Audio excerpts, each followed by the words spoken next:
Tonight, we bring you a special program with the soldiers of the New Zealand Army in Bosnia. In the next half hour, we'll see something of how they live, we'll see something of the work they do in the local communities, and we will share with them something of the spirit of Christmas. Say hello, Daddy. Hi, Daddy. Hi, Noel. Happy Christmas. One important thing I had to let you know was that we crashed a car in the mailbox this morning.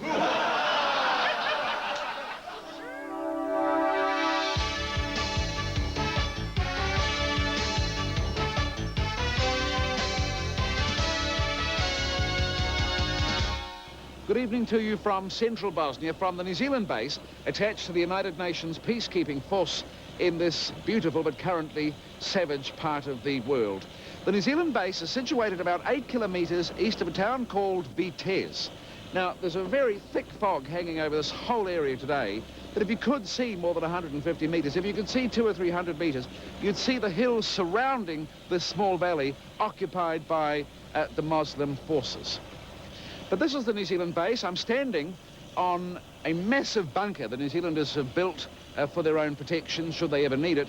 And a bit beyond me there, you can see through the fog, I hope, some of the New Zealand base. You can hear the sound of that generator going 24 hours a day. You can see some of the huts placed on site, portable huts in which the men live and in which they perform their ablutions, in which they eat, in which they make a home for themselves so far away from their normal home. It's from this base, of course, that the New Zealanders go each day into this tired and traumatized community to perform their duties. And driving out, they see it, the death show. Silent remains of the horror inflicted here less than a year ago. Chilling ruins of family homes burnt by neighbours or shelled from the hills. They hang in the fog, these houses, presenting themselves briefly, then withdrawing again into the mist.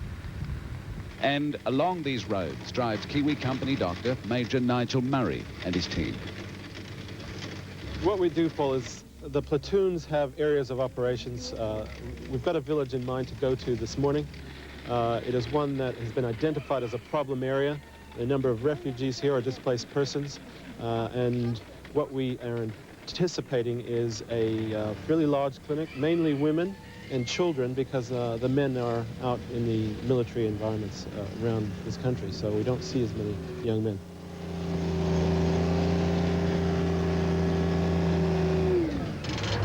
Is it satisfying going around as part of a medical unit?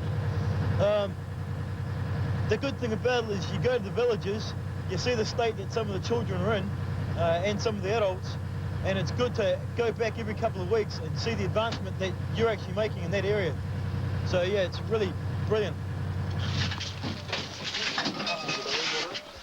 One of the biggest problems is people who have had a good health service before the war and have now lost it. It was reasonable.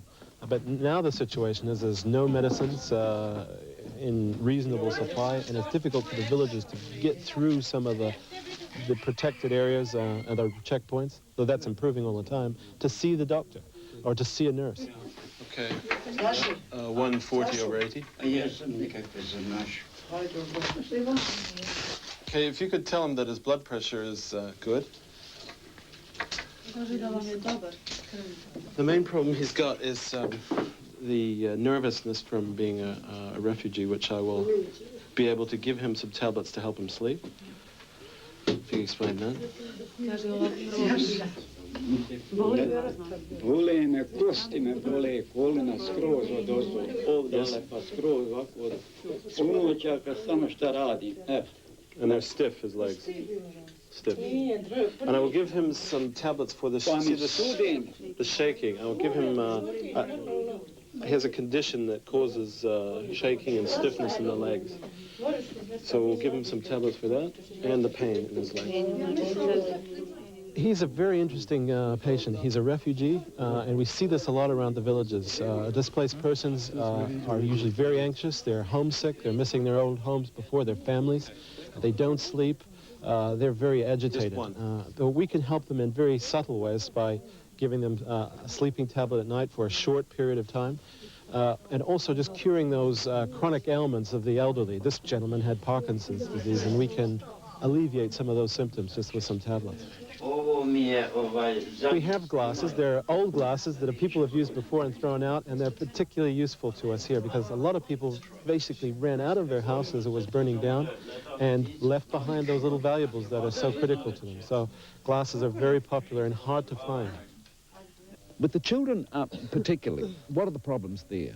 The children, there's some malnourished children, which we're able to help by identifying and passing on to UNHCR, and they can get food to them. We can supply vitamins. We can advise mothers on the management of breastfeeding and feeding their youngest ones, and also things like scabies. Is it satisfying what you're doing? I mean, are you able to have an effect? We can have an effect on a day-to-day basis. Our primary objective is to help the local infrastructure into the future. And concurrently with these mobile clinics, we're helping the hospital committees down the road. We've had some very good successes with the Croat and Muslim community, hospital communities, getting back together through some meetings we've sponsored. And they're planning these, they're helping us plan these villages, village visits. And that's very rewarding to us. And when the doctor and his team and the patrols, the vehicles come back to this base, they're coming to one that the British somewhat haughtily call Gucci base because of the generosity of appointment, because of the abundance of amenities offered the men here.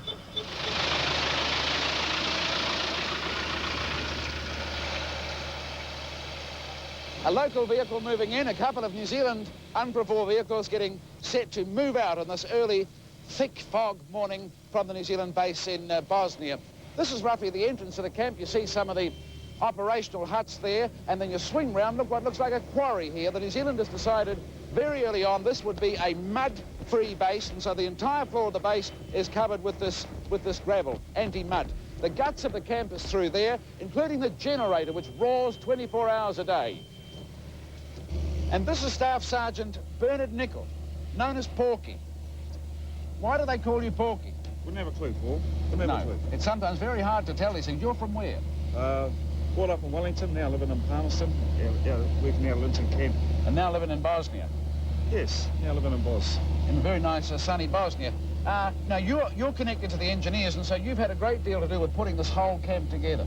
Yeah, that's right. Because there's a couple of interesting features. Come over here, yes. Staff Sergeant, if you would, to have a look. I see here that we already have a beautification program, is this it?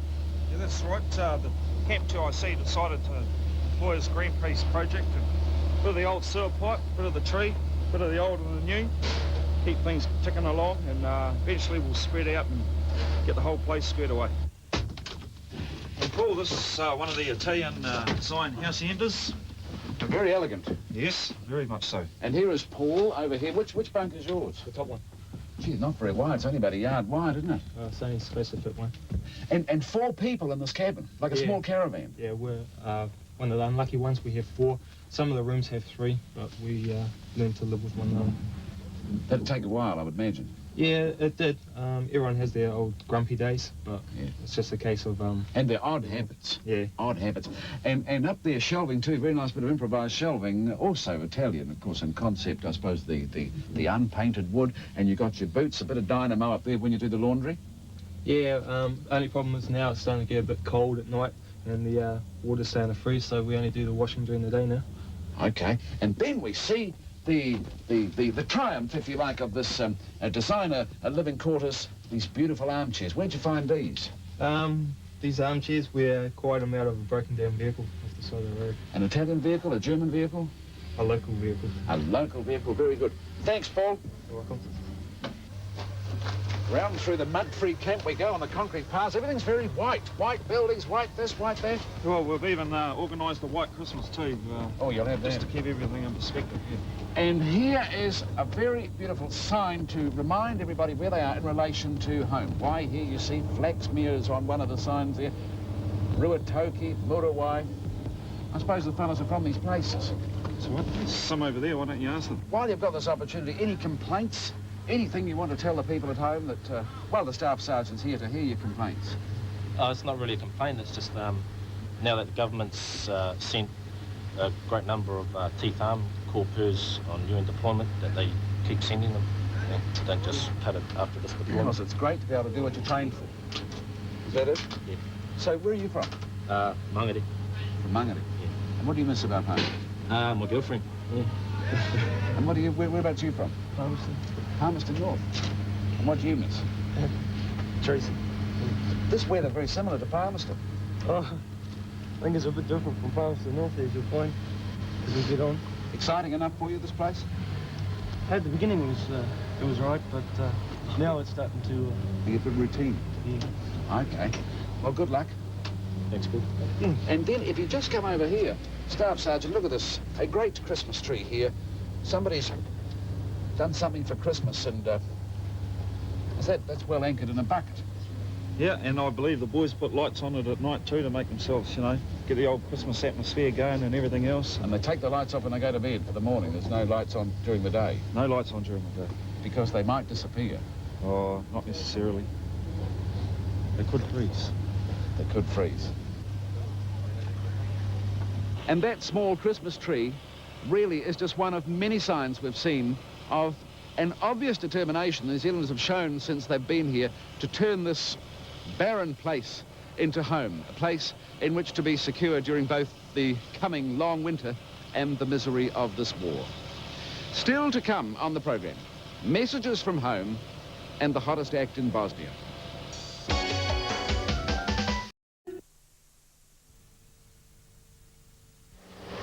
Welcome back to the fog-bound New Zealand base at Chantici in central Bosnia. Now, a diversion for a moment. One of the first things a visitor finds when he or she arrives in this part of the world is you can't get anything done as quickly as you thought you were going to do. Witness our series of incidents as we drove from the coast up to central Bosnia over a dirt track over high mountains, a road they call the Triangle. 1 kilometre from Split on the way up to the New Zealand base, the first flat tyre in a day of them. How did you figure it out?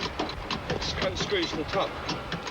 When Mark Sainsbury and I figured out the jack, finally, I faced the prospect of an undistinguished, ignominious death in Bosnia under the back end of a Lada Niva. Actually, I don't like that at all. She's slipping out.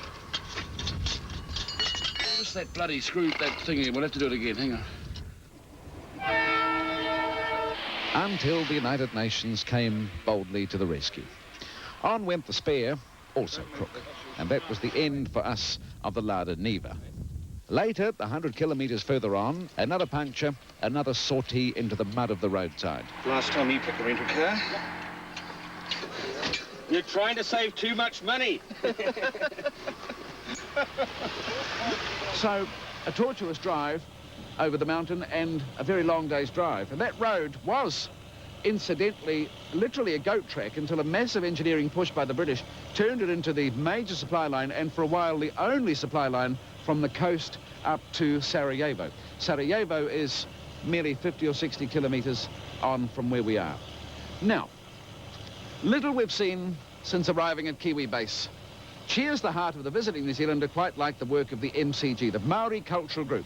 And this group of men, they take their special brand of song and haka to broken down, resourceless schools to children quite simply starved of song. The school, look at it, some 10 kilometres from base.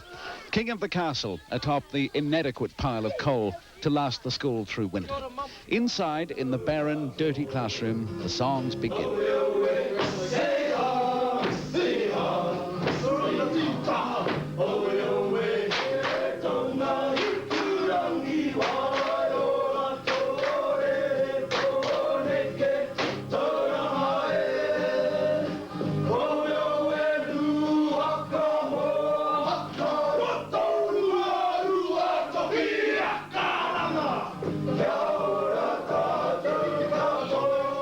Then the shocker, the showstopper.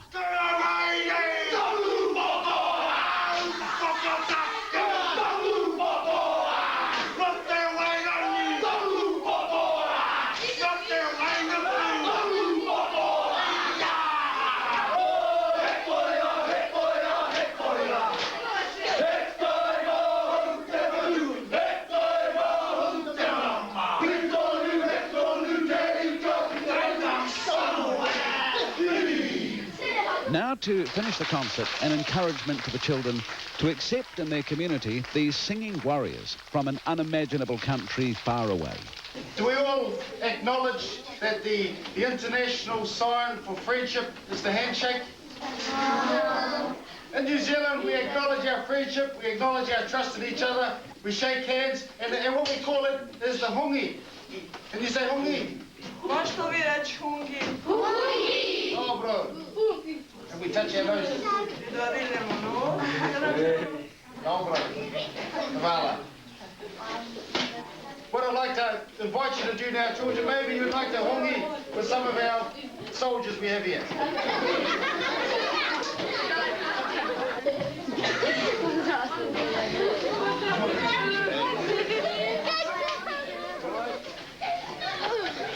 Outside again, the concert over, locals gather.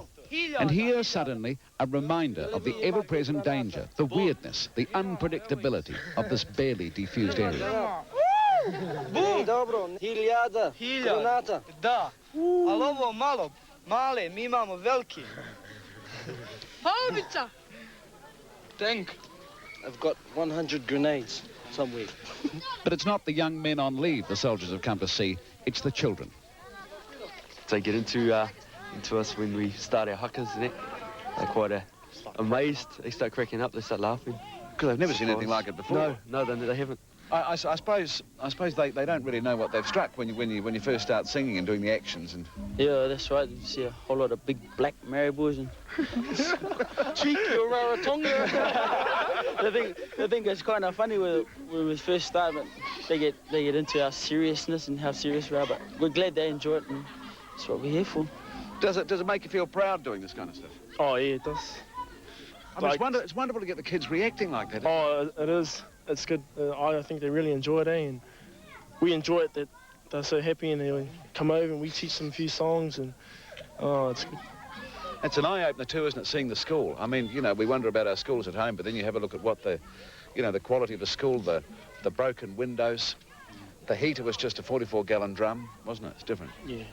It's just, They just make do with what they got. I mean, you see the smashed windows in there, and they don't care. If it was our kids in New Zealand, you know, it might be an uproar, but these kids, they don't mind. You see how well they play, and they don't give a damn what they go to school in. Is it a lot of fun doing this? Yeah, for sure. We all love it. We all enjoy it. I suppose easier than tamping down the rocks, isn't it, outside the CO's office? That's what we really get. Yeah, but we're booked right up till Christmas. So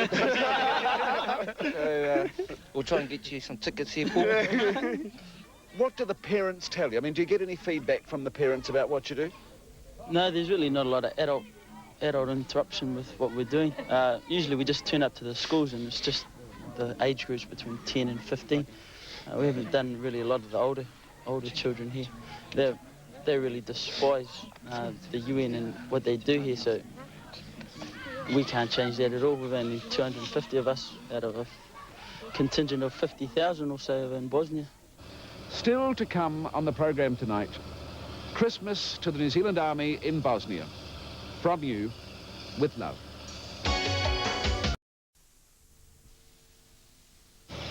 Back with you from Kiwi base at Chantici in central Bosnia. Word from home, the men love. Now, a few weeks ago, on a sunny Saturday afternoon, we went to Linton Army Camp and we recorded some messages from the families, Christmas messages from the families. Last night, in the mess here at the New Zealand base, we gathered the men round the Christmas tree and we played your messages to them. Say hi, Dad. We hope you're having as good a time as we are. One important thing I had to let you know was that we crashed the car in the mailbox this morning. It's okay, it's just a little scratch. So, no major. Hi, sweetheart. I love you very, very much and can't wait to have you home again, and hope you guys have a really, really good Christmas. Kia ora to everybody over there. Hope you all enjoy your Christmas parcels and pig out. Eat, drink and be merry. Oh, hi, Dad. I miss you and hope you have a nice Christmas and Happy New Year. I'll be thinking of you over in Australia, and don't forget to write to us in Uncle Willie. Oh, I love you, I miss you. Have a Merry Christmas and a good 40th. Thank you for the beautiful flowers I got this morning, and they're really special. And we just look forward to when you get home, darling. We'll see you then. Bye. Say hello, Daddy. Bye. Hi, Noel. Happy Christmas. And I hope you have a really nice time in London, because Lukey's going to be there to see you. Oh, no. The car's leaking. It's got lots of water in it. I feel like Mr. Fred Flintstone. I'm going to put my feet down one day and I'm going to go right through the ground. So, can we get a new car when you get back? Hello, darling. Just wanted to say Merry Christmas, and we miss you. Your letters are absolutely wonderful and precious, and keep writing, and we'll write back. Thanks, Kelly. I just feel I need to say that since you've been away, I've had so much support from everybody, the army, the wives, the people, even up the street in town, and my workmates. I've been out so much. I've now got bloodshot eyes. Hello, Daddy. Hope you have a good Christmas. I might send you some chocolate and toys to the other kids. Hi, Han. Just want to let you know we're all doing well back here. The weather's really nice now. I know you're not going to have a sunny Christmas, but I hope it's nice all the same. Take care, and we love you. Hello, Dad. Merry Christmas. Have a happy holiday. Hi, Dad. Merry Christmas and Happy New Year. Hello, Dad. Have a Merry Christmas. Hi, John. I'll see you in 6 weeks in London. Look after everyone. Hi, Steve. Merry Christmas. We couldn't really think of what to say, so we decided that we'd sing you a song instead. You going to say Merry Christmas, Tim? Oh, yeah. Away in a manger, no crib for a bed. The little Lord Jesus laid down his sweet head. The stars in the bright sky looked down where he lay. The little Lord Jesus asleep on the hay. Hi, babe. Well, it's been a really long day, but this message is going to be worth it. Every day you're away, we miss you more and more. I finished work yesterday, and I'm really pleased about that. And Jacob's put his pants right now, and hurry home soon and have a really good Christmas. We love you. And finally, from the men, in reply, a Christmas carol. Silent